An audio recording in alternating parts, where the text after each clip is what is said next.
কেমন আছে বন্ধুরা? ছোটদের পুরাণ কথা চ্যানেলে সকলকে স্বাগত। বন্ধুরা, আজকের যে কাহিনীটি আমি শোনাবো, এই কাহিনীটি আমি নিয়েছি বেদব্যাস রচিত গরুড় পুরাণ থেকে। প্রাচীনকালে বল নামে একজন অসুর ছিল। সে ছিল প্রচণ্ড দুর্দান্ত এবং পরাক্রমশালী।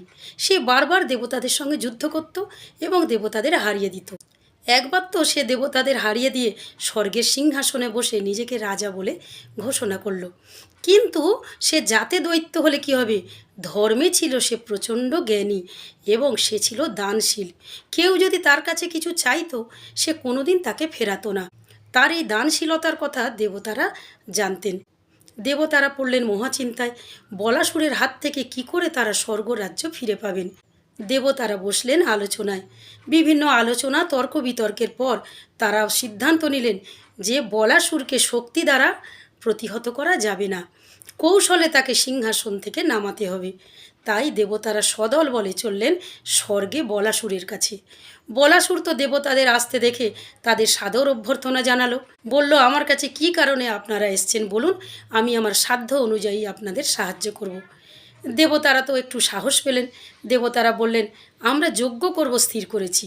বলাসুর বলল, এ তো অতি উত্তম কথা, আপনারা যজ্ঞ করুন। কি সাহায্যের দরকার আমাকে বলবেন।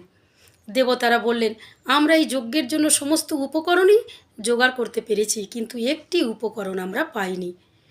তৎক্ষণাৎ বলাসুর বলল যে, কী উপকরণ আপনারা পাচ্ছেন না আমাকে বলুন, আমি সেই উপকরণ আপনাদের জোগাড় করে দেব। তখন দেবতারা বললেন যে, আমাদের এই যজ্ঞের জন্য একটি বলি প্রয়োজন। শাস্ত্রে আছে এই যজ্ঞে যে বলি হবে তাকে দানশীল হতে হবে, তাকে ধর্মে জ্ঞানী হতে হবে। আমরা তোমার প্রাণ প্রার্থনা করতে এসেছি। বলাসুর বুঝতে পারল যে দেবতারা কৌশলে তাকে বধ করতে চাইছে, কিন্তু যেহেতু সে ছিল ধর্মে জ্ঞানী ও দানী, তাই সে দেবতাদেরকে ফেরালো না। সে প্রফুল্ল মনে দেবতাদের বলল যে, আমার প্রাণ আপনাদের বলির জন্য আমি দিচ্ছি, আপনারা গ্রহণ করুন। তারপর দেবতারা তো যজ্ঞ আরম্ভ করলেন, আর বলি সেই যজ্ঞস্থানে এসে হাঁড়ি কাঠে মাথা দিল বলি হওয়ার জন্য। দেবতারা বলাসুরের রক্তে তাদের যজ্ঞ সমাপ্ত করলেন। বলাসুরের কিন্তু বৈকুণ্ঠে স্থান হলো। তার নশ্বর দেহ পড়ে রইল যজ্ঞস্থলে। দেবতারা তার সেই দেহ নিয়ে বিমানে চড়ে মহাশূন্যে ঘুরে বেড়াতে লাগলেন এবং তার দেহকে খণ্ড বিখণ্ড করে পৃথিবীর বিভিন্ন সমুদ্র, হ্রদ, নদী, পাহাড়, পর্বত, মাঠ সমস্ত জায়গায় ছড়াতে লাগলেন। আর তার সেই দেহখণ্ড থেকে বিভিন্ন রত্নের খনি সৃষ্টি হলো। বন্ধুরা, পরের ভিডিওতে আমি সেই কাহিনী শোনাবো। আজকের কাহিনীটুকু কেমন লাগলো তোমরা লাইক কমেন্টস করে জানিয়ে দিও।